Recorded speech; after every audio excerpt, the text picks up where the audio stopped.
मेरे को उस वीडियो को देखने के बाद लगा कि फौजी के साथ सचमुच में गलत व्यवहार किया गया है। मुझे मोतिहारी एसपी के द्वारा दिया गया और उन्होंने बड़े ही विनम्रता पूर्वक मोतिहारी एसपी ने इस पे खुद मॉनिटर कर रहे हैं। जो वहाँ का जो एसआई है और जो जिम्मेवार दूसरा पुलिस वाला है उसको उन्होंने मुझे बताया सस्पेंड निलंबित। जैसे हम और आप कानून अपने हाथ में नहीं ले सकते हैं, वैसे ही पुलिस वाले भी कानून कैसे वो बॉर्डर पे, चाहे वो नॉर्थ ईस्ट का इलाका है जहाँ पर हर दिन वो नया जिंदगी जी रहा है, एक वो उसमें प्रेशर में रहता है, वो तनाव में जीता है, वो चाहे वो JNK का हो, चाहे वो चाइना बॉर्डर, सर्टेनली जाकर के मिल करके उसकी रिहाई की बात करेंगे अगर उसको समय पे नहीं छोड़ा गया तो।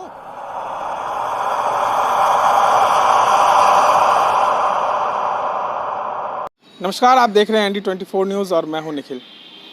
देश में और बिहार में बात करें तो अब कहीं ना कहीं आर्मी के जवानों की जो मान्यता है वो ख़त्म हो गई है। मान्यता दो ही वक्त होती है, जब आर्मी के जवान सरहद पे रहते हैं और जब दूसरी बार जब उनका पार्थिव शरीर उनके घर पहुंचता है तब। कह रहे हैं कि बिहार के मोतिहारी ज़िले में एक तस्वीर सामने आ रही है, लगातार खबरें आ रही थी कि वहाँ के एक जवानों को वहाँ के पुलिस प्रशासन के द्वारा रोड पर दौड़ा कर पीटा गया और उसको जेल भेज दिया गया है। हमारे साथ इन सभी मुद्दों पर बात करने के लिए पूर्व अधिकारी, सैन्य अधिकारी ब्रिगेडियर प्रवीण कुमार हैं। क्या लगता है, ऐसे सैन्य अधिकारी के साथ ऐसा बर्ताव ठीक है? जहाँ तक मैं समझता हूँ आज भी हमारे देश में सेना के प्रति और सेना के तीनों अंगों के प्रति जहाँ जहाँ जिसकी बहुतायत है, जैसे कि इन्फेंट्री बाकी पूरे देश में, और इन्फेंट्री मतलब आई एम से Indian army and Indian navy जैसे मुंबई और तटीय प्रदेशों में बहुत लोग इज्जत करते हैं। और राष्ट्रीय स्तर पे तो अब देख रहे हैं कि नई चीज़ें चल रही हैं ताली बजा करके फ़ौजियों के लिए। बिहार में भी मैं देखो रिटायर्ड फ़ौजी हूँ, पूर्व इंडियन आर्मी का एक सदस्य ब्रिगेडियर प्रवीण कुमार नाम है मेरा, और मैं ऐसा नहीं महसूस कर रहा हूँ कि फ़ौजियों के साथ अच्छा बर्ताव नहीं किया जा रहा है। ऐसा नहीं है, जहाँ भी जाता हूँ लोग इज्जत देते हैं, प्रशासन में, समाज में और राजनीतिक व्यवस्था में भी। और कोई एक ऐसी कहीं छुटपुट जो घटनाएं होती हैं उससे हमें किसी निष्कर्ष पे पहुंचना प्रीमेच्योर बोला जाएगा, और वो पूरा वैसा ही टेम्पलेट है सभी जगह, ऐसा ठीक नहीं समझा जाएगा। हमने अभी 26 जनवरी को ये हमने एक हिंद प्रहरी करके ऑर्गेनाइजेशन बनाई है, NGO बनाई है, जिसके तहत हमने वीर नारियों को सम्मानित किया। और आगे भी मार्च के महीने में हमारे डिफेंस मिनिस्टर बिहार में प्लान सुन रहा हूं कि आकर के वीर नारियों को सम्मानित करने का उनकी भी योजना है।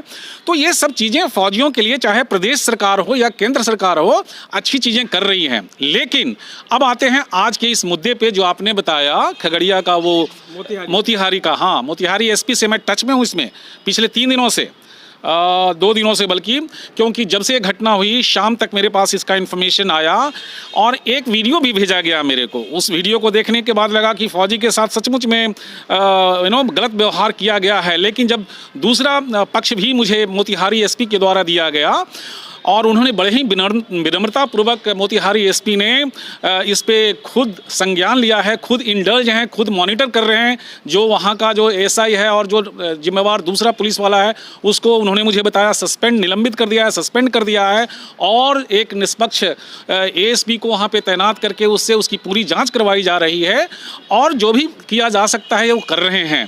लेकिन ऐसा होना एक दुर्भाग्यपूर्ण चीज़ है, ऐसा होना नहीं चाहिए। देखिए, हमारे संवैधानिक व्यवस्था में कोई भी जो फौजी सर्विस में है उससे अगर कहीं कोई इस तरह से चूक होती है, ठीक है, जो भी वहाँ पर कोई छोटी मोटी घटना घटी है तो उसके लिए एक तरीका है। जैसे हम और आप कानून अपने हाथ में नहीं ले सकते हैं, वैसे ही पुलिस वाले भी कानून अपने हाथ में नहीं ले सकते हैं। उन्हें भी कानून की प्रक्रिया से गुजरना चाहिए, फौजी को मारपीट नहीं करना चाहिए। तो जहाँ तक फौजी ने अगर कहीं उदंडता कुछ की है, समझता हूँ, देखो कैसे वो बॉर्डर पे, चाहे वो नॉर्थ ईस्ट का इलाका है जहाँ पर हर दिन वो नया जिंदगी जी रहा है, एक वो उसमें प्रेशर में रहता है, वो तनाव में जीता है, वो चाहे वो JNK का हो, चाहे वो चाइना बॉर्डर हो, कहीं पे भी हो, चाहे वो काउंटर इंसर्जेंसी ऑपरेशंस में काम कर रहा हो। और तब जब वो छुट्टी पे आता है और यहाँ भी जब देखता है कि हल्की सी छोटी सी उससे चूक होती नहीं है कि लोग उसके ऊपर चढ़ जाते हैं, तो बड़ा ही विक्षुब्ध होता है, वो बड़ा ही फ्रस्ट्रेटेड हो जाता है। तो आपको और हम सबको ये इस परिप्रेक्ष्य में उसकी ये छोटी मोटी गलती को देखना चाहिए। हालांकि मैं फिर से बधाई देता हूँ SP मोतिहारी को, जिन्होंने बड़े विनम्रतापूर्वक मुझे फीडबैक मुझे दी है। उन्होंने बताया है कि वो इसको बड़े अच्छे से डील कर कर रहे हैं।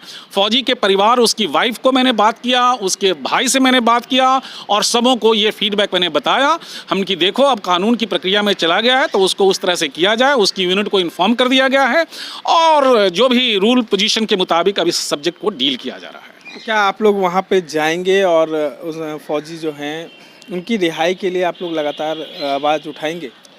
तो वही तो, एक प्रजातांत्रिक व्यवस्था में यदि नॉर्मल तरीके से जो हम बातचीत कर रहे हैं मोतिहारी एसपी से और वो खुद आश्वासन दे रहे हैं कि हम ऐसा कर रहे हैं और कर देंगे सर, और उसके लिए जो भी प्रक्रियाएं हो सकती हैं, जुडिशियरी की प्रक्रिया, पुलिस की प्रक्रिया, निष्पक्ष जांच, ये सब जब वो आश्वासन दे रहे हैं तो मैं नहीं समझता हूं कि अभी आवश्यकता है जो प्रजातंत्र में हमें दिया गया है एक्स फौजियों को, फौजी को तो नहीं लेकिन हम लोग भूतपूर्व सैनिक सर्टेनली जाकर के मिल करके उसकी रिहाई की बात करेंगे।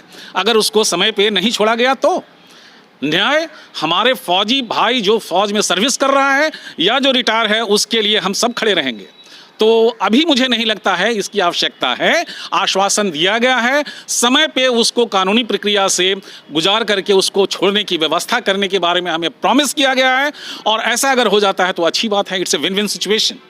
एक सवाल और है कि ये थे हमारे साथ ब्रिगेडियर प्रवीण कुमार, जिन्होंने मोतिहारी में जो सैनिक के ऊपर पुलिस ने बर्बरतापूर्ण कार्य किया है उस पर उन्होंने बताया है कि किस तरीके से वो सैनिक के साथ खड़े हैं और जब तक उनकी रिहाई नहीं हो जाती तब तक उनके साथ वो खड़े रहेंगे और लगातार उनकी रिहाई की मांग करेंगे। इस तमाम अपडेट्स के लिए बने रहे हमारे साथ। हमारे चैनल को सब्सक्राइब नहीं किया तो सब्सक्राइब कर ले, बेल आइकन को दबा ले, फेसबुक पेज को लाइक कर ले। धन्यवाद।